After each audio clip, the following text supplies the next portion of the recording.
Ladies and gentlemen, the very word secrecy is repugnant in a free and open society, and we are, as a people, inherently and historically opposed to secret societies, to secret oaths, and to secret proceedings.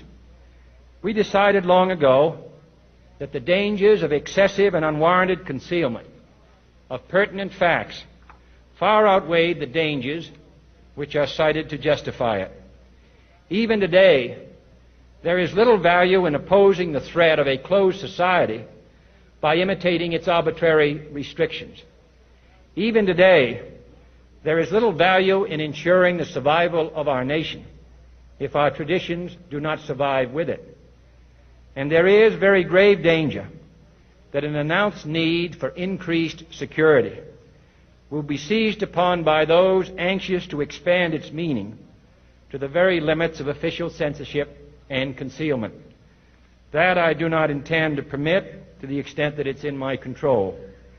And no official of my administration, whether his rank is high or low, civilian or military, should interpret my words here tonight as an excuse to censor the news, to stifle dissent, to cover up our mistakes, or to withhold from the press and the public the facts they deserve to know.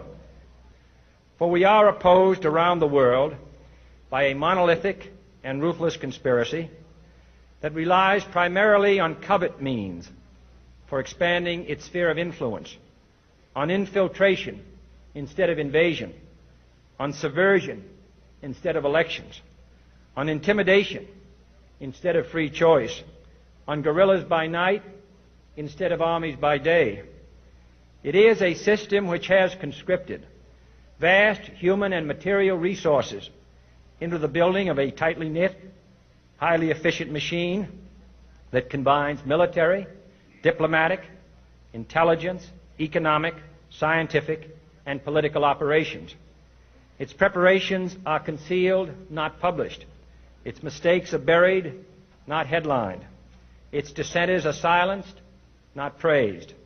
No expenditure is questioned, no rumor is printed, no secret is revealed.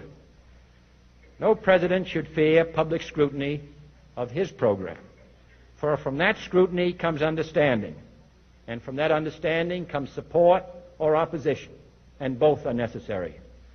I am not asking your newspapers to support an administration, but I am asking your help in the tremendous task of informing and alerting the American people. For I have complete confidence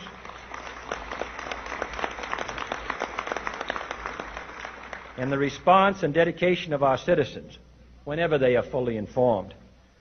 I not only could not stifle controversy among your readers, I welcome it. This administration intends to be candid about its errors. For as a wise man once said, an error doesn't become a mistake until you refuse to correct it. We intend to accept full responsibility for our errors, and we expect you to point them out when we miss them. Without debate, without criticism, no administration and no country can succeed, and no republic can survive. That is why the Athenian lawmaker Solon decreed it a crime for any citizen to shrink from controversy. And that is why our press was protected by the First Amendment, the only business in America specifically protected by the Constitution, not primarily to amuse and entertain, not to emphasize the trivial and the sentimental, not to simply give the public what it wants, but to inform, to arouse, to reflect, to state our dangers and our opportunities, to indicate our crises and our choices, to lead, mold, educate, and sometimes even anger public opinion. This means greater coverage and analysis of international news, for it is no longer far away and foreign, but close at hand and local.